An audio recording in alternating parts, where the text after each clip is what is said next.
Next gen நேர்களே அனைவருக்கும் வணக்கம். நான் உங்கள் ஸ்ரீ சுபம் விஜயகுமார்.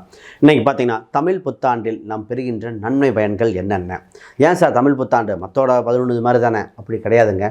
உலகில் மாற்றங்கள் எவ்வளோ இருந்திருக்கு, நகை எந்த அளவுக்கு ரேட்டு கூடிச்சு, இப்போ குறைஞ்சிருக்கு. அப்போ அடுத்ததில் மெயினாக பார்த்திங்கன்னா பிளானட்டரி காம்பினேஷன்ஸ் எக்கச்சக்கம் மாறுது. அப்போ உலகில் நிகழ்வே மாறுது, அப்ஸ் அண்ட் டவுன் ஆகுதுங்க. இப்போ போர் இதெல்லாம் நிற்கும். அங்கே போருக்கு எங்களுக்கு என்னங்க சம்மந்தம் சார்? அங்கே போர் இருக்கனால தான் நம்ம வீட்டில் கேஸ் வரல, அங்கே இருக்கனால தான் வீட்டில் பெட்ரோல் போட முடியல. அப்போ உலகில் நிகழ்வுகள் கிரகங்கள் மற்றும் கிரகணத்தை ஒட்டி தான் நடக்கக்கூடிய காலகட்டமாக இருக்கும். இப்பொழுது நடக்கின்ற விஷயங்கள் நம்ம ஒவ்வொரு ராசிக்கும் செய்யும் அற்புதம். முதல் நமக்கு தேவையான அடிப்படை பொருளாதார விருத்திகள் எப்படி இருக்குது, திருமண ரீதியான பாக்கியங்கள் இருக்குமா? நிறைய ஆண் பெண்கள் எங்குகின்ற விஷயம், எங்களுக்கு திருமணம் இல்லைன்னு சொல்லிடுங்க, நாங்கள் வேறு வேலையாக பார்த்துக்குறோம் அப்படின்ட்டு இருக்க மாதிரி. சார் பொருளாதார ரீதியாக பார்த்திங்கன்னா உழைப்புக்கு ஏற்ற ஊதியம் இல்லை என்பது நிறைய பேத்துக்கு. ஹார்ட் ஒர்க் பண்ணுறேன், ஒன்றுமே நாலேஜ் இல்லாதவங்களாம் பெரிய ஆளாக போகிறாங்க, ஏன் நம்மளால் பெரிய ஆக முடியல அப்படிங்கிற கேள்விக்கு பதில் இதாக இருக்குது. பிஸ்னஸ் சார், பிஸ்னஸ்லாம் வேண்டாம் சார் அப்படிங்கிற அளவுக்கு ஒரு சிலர் ஆகிட்டாங்க. ஏன்னா உயர்வின் உச்சமாக இருந்தவங்களாம் இன்றைக்கி வாழ்வின் துச்சம் அளவுக்கு மாற்றிட்டாங்க. கடன் தான், அதாவது இருக்கிற நோயிலே மிகப்பெரிய நோயாக இந்த கடன் வந்துடுதுங்க.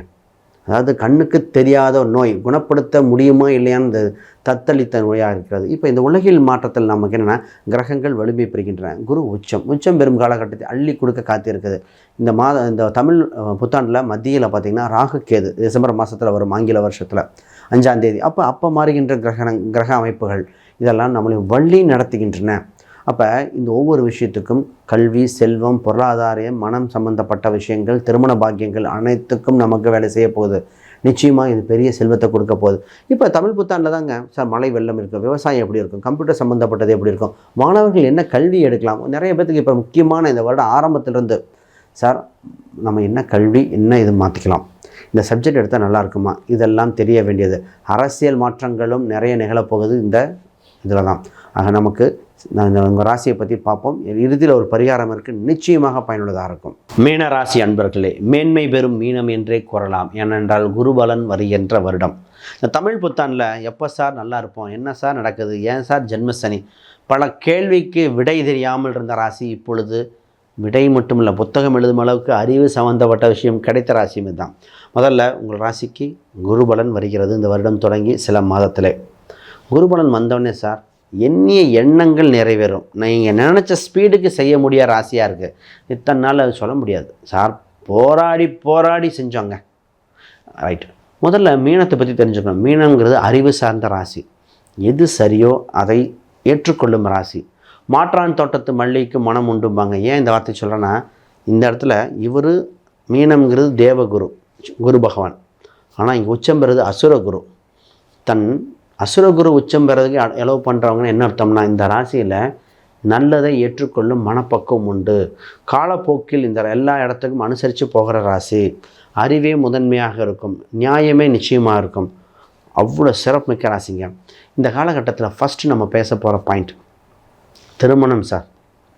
திருமணத்தை தள்ளி போனது, தன் தகுதிக்கு குறைவானவற்ற ஏற்பட்ட அவமானங்கள், இது 2 பாயிண்ட் தான். ஃபஸ்ட்டு திருமண யோகம் உண்டு, திருமண குருபலன் உண்டு. பிரிந்த கணவன் மனைவிகள் ஒன்று சேர வாய்ப்புகள் உண்டு. கணவன் மனைவி பார்த்திங்கன்னா ஆளுக்கு ஒரு பக்கம் இருக்கும், நான் ஒரு பக்கம் இருக்கேன், அங்கே இருக்கோம், ஒன்றும் பண்ண முடியலைங்க, சூழ்நிலை எப்படி ஆயிடுச்சுங்க. அப்போ கணவன் மனைவி ஒன்று சேர, காதலன் காதலிகள், பிரிந்த காதலன் காதலிகள் ஒன்று சேர, குடும்ப விருத்தி அடைய, இது போன்ற கால சூழ்நிலைகள் இந்த ராசிக்கு வந்திருக்கு. திருமணத்தில் எப்போவுமே பார்க்கும்போது சார் நட்சத்திர பொருத்தம் மட்டும் பார்ப்பாங்க, இன்னும் பார்த்துட்டு வராங்க. நட்சத்திர பொருத்தம் மட்டும் பத்தாதுங்க. 10 பொருத்தம் இன்றைய காலகட்டத்துக்கு 10வது பொருத்தம். எங்க கிரக ரீதியாக பார்க்கும்போதே பத்த மாட்டேதுங்க. என்னென்னு சொல்கிறேன் பாருங்கள். 2, 7, 11 இந்த கிரக அமைப்பு பார்த்துட்டு இருந்தோம் இத்தனை நாளாக. ஆனால் இப்பொழுது 4ஆம் வீட்டை பார்க்கணும். அதுக்கு 4ஆம் வீடு பார்த்தோம், 12ஆம் வீட்டை பார்க்கணும். நாடுங்கிறத கல்வி. ஒரு படிக்காத ஆண்மகனை கட்டிக்கொள்ள இல்லை படிக்காத பெண்ணை கட்டிக்கொள்ள ரெடியாக இருப்பாங்களா? 4ஆம் இடம்ங்கிறது உடல் ஆரோக்கியம். உடல் ஆரோக்கியம் வரணும் தேவையில்லையா? 4ஆம் இடம் சொத்து. அவங்க ஸ்டேட்டஸ் என்ன இன்றைக்கி சூழ்நிலைக்கு பார்க்குறாங்க. இப்போ 4ஆம் இடம்தான் தான் இருக்கின்ற நிரந்தரம் அப்படின்னு குறிக்கின்ற விஷயங்கள், தான் பெறுகின்ற சுகஸ்தானங்கள். அப்போ இன்றைய காலகட்டத்தில் திருமணத்தை தீர்மானிக்க 4ஆம் இடம் முக்கியமாக இருக்கின்றன. 12ஆம் அதிபதி தாம்பத்தியம், அந்யூன்யம், கணவன் மனைவிகள் இரண்டும் பெறுகின்ற சுகங்கள். ஏன்னா எல்லாரும் 6ஆம் வீட்டை வலுப்படுத்துகிறோம், அதுக்கு நிவர்த்தி ஸ்தானம். இப்படி திருமண பொருத்தம் போட்டால் தாங்க ஜெயிக்கும். இப்போ திருமணக்கு உண்டான காலகட்டம் வந்திருக்கு, இதை பாருங்கள். அடுத்த முக்கியமாக உங்கள் ராசிக்கு 9ஆம் இடம் குருபலத்தில் நிறைய பேர் தொலைதூர பயணங்கள், வெளிநாட்டு சம்பந்தப்பட்டது, புதிய ஒப்பந்தங்கள், தந்தை வழி உறவில் ஆதாயம் உண்டு, இறை அருள் கிட்டுகிற சூழ்நிலைகள். நிறைய பேர் இறைவன் சம்மந்தப்பட்டதில் பார்த்துட்ருப்பாங்க, கோயிலுக்கு நிறைய பண்ணியிருப்பாங்க, அதெல்லாம் இப்பொழுது தான் அனுபவிக்கிறீங்க. எப்பொழுதுமே சனிச்சந்திரன் வந்தாலே புணர்ப்பும்பாங்க. ஆனால் புணர்ப்பும் சொன்னால் டெக்னாலஜிப்போம், புதிய டெக்னாலஜி, அரசியல், அரசாங்க, சினிமா துறை, ஒரு துறையில் இன்னொரு துறைக்கு கற்றுக்கொள்ள சனிச்சந்திரன் எப்பவுமே கிடைக்குது. அப்போ அந்த மாதிரி புதுசாக உங்கள் ஃபீல்டில் அப்டேட் ஆகிறீங்க. நிறைய மாணவர்களை பற்றி பேசுவோம். மாணவர்களாக இருக்கிறவங்களுக்கு மிகப்பெரிய இதாக இருக்குது, எங்கே படிக்கலாம், என்ன படிக்கலாம்.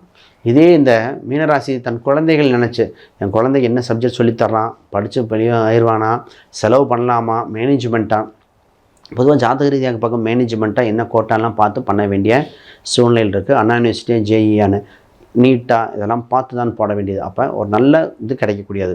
சார் வேலைக்கு இந்த ராசி தான் சார், இந்த ராசி தன் சம்பளத்துக்கு தகுதிக்கு கீழே செஞ்ச ராசி இந்த ராசி தான். 6ஆம் இடத்தில் கேது என்ன பண்ணுறதான் தடைகளாக கொடுத்துட்டு இருந்தது, தன் பிறந்த விட்டு வெளியே கொடுத்தது. இப்பொழுது தொழிலில் இம்ப்ரூவ்மெண்ட், கௌரவம், கையிருப்பு சம்பந்தப்பட்டது, குடும்ப பொறுப்புகள், நிர்வாகங்கள் மேல் நோக்கி வருகிற சூழ்நிலைகள். உங்கள் ராசிக்கு 12ஆம் இடத்தில் இருந்த ராகு பகவான் உடல் உபாதைகள், சின்ன அவமான பேச்சுக்கள் கொடுத்ததெல்லாம் மாறி இப்பொழுது நல்வழி பேச்சாக வருகிறது. அப்போ கையிருப்பு பணம் அதிகரிக்கும், சொந்தங்கள் சபைகள் முன்னாடி நல்லபடியாக இருக்கக்கூடியது. அந்த ராசி செக்லீஃப் சம்மந்தப்பட்டது, பணம் கொடுத்து ஏமான்ற ராசியில் இது பல பேர். சார் பணம் கொடுத்தா வரல, பணம் செக்லீஃப் கொடுத்தா மாட்டிக்கிட்டோம், பவர் கொடுத்து இடம் போச்சு, இப்போ அதெல்லாம் சரி செய்ய வேண்டியது. தன் சொத்துக்கள் சம்மந்தப்பட்டதை பாருங்கள். ஆக மொத்தம் இந்த ராசிக்கு இவ்வளோ விஷயத்தையும் கரெக்ட் பண்ண வேண்டியது. ஏன் சார் இவ்வளோ விஷயம், அத்தனை அனுபவிச்சிருக்கீங்க. அப்போ திருமண யோகம் உண்டு, சொத்து சுகம் யோகம் உண்டு, வேலையில் மாறுதல் உண்டு, தொழில்துறையில் பார்க்கலாம், தந்தை வழி சொத்துக்கள், தந்தை வழி விஷயத்தில் அனுகூலமாக இருக்கின்றன. உடல் உபாதைகளிலிருந்து மீண்டு வர வாய்ப்புகள் பிறந்துவிட்டன. ஆக நல்ல காலம் பிறந்திருக்குது. தமிழ் புத்தாண்டில் வளர்ச்சிகரமாக பயன்படுத்தி கொள்ளுங்கள். இப்பொழுது நீங்கள் முருகர் சம்பந்தப்பட்ட வழிபாடுகள் நிச்சயமாக தேவை. மந்திரங்கள் வழிபடுத்த வேண்டிய காலகட்டம் வந்திருக்கு. குறிப்பாக நீர் உள்ள ஸ்தலத்துக்கு சென்று வந்தால் உங்கள் வாழ்வில் திருப்பம் ஏற்படும். அனைவருக்கும் வணக்கம், வாழ்த்துக்கள். அன்பர்களே, இத்தனை நேரம் பார்த்தீங்கன்னா கோச்சார பலன்கள் தமிழ்னு பார்த்தோம். இப்போ கூட கோச்சார பலனோடு தசாபுக்தியும் லக்ன அமைப்பும் மற்ற கிரக அமைப்பும் எடுத்தால் இன்னும் துல்லியத்தை நோக்கி போகலாம். பொதுவாக எப்போவுமே ஜாதக ரீதியாக பார்க்கும்போது பார்த்திங்கன்னா அவ்வளோ பலன்கள் வந்துகிட்டே இருக்கும். இப்போ இதுவும் ரொம்ப முக்கியம். பொதுவாக இன்றைக்கி நம்ம யாருக்காவது ஜாதகம், பிரசன்னம், வாஸ்து, நியூமராலஜி இந்த மாதிரி பார்க்கணுன்னா ஸ்க்ரீனில் தெரிய அந்த எண்களுக்கு தொடர்பு கொள்ளுங்கள். உங்கள் ஜாதகத்தை பார்த்து நல்ல காலம் எப்பொழுது, திருமணம் எப்பொழுது, வேலை வாய்ப்புகள், சொத்துக்கு சுகங்கள், தனக்கு இருக்கின்ற தடைகள் என்னது, செய்வனை சம்மந்தப்பட்டது இருக்குமா, பில்லி சூனியம் இருக்குமா, இந்த மாதிரி பல கேள்விகள் அத்தனைக்கும் விடை கிடைக்கும். அது பிரசனம் போட்டு கூட பார்க்கலாம். குறிப்பாக இந்த ஒரு விஷயம் என்னென்னா, எப்பொழுதுமே பார்த்திங்கன்னா எவ்வளவோ கோயில் பரிகாரம் பண்ணுறோம், திருமணம் தடையாக இருந்தது, அதுவும் மாற்றம் ஏற்பட வாய்ப்புண்டு. அப்போ இந்த வருடத்தில் இருக்கின்ற முக்கியமான நிகழ்வாக என்ன இருக்குன்னா, உங்களுக்கு ஏற்பட்ட தடைகள் அனைத்தும் விலகி வாழ்வில் நல்ல விடைகள் ஏற்பட வாய்ப்புண்டு. கோச்சாரங்கள் எப்பொழுதும் உங்களை நாட்டிக்கொண்டே இருக்குது. மனசு தான் மருந்து, அதற்கு கொண்டான பரிகாரம் என்ன? உங்கள் ஜாதகத்தில் இன்னொரு விஷயம் எடுப்போம்.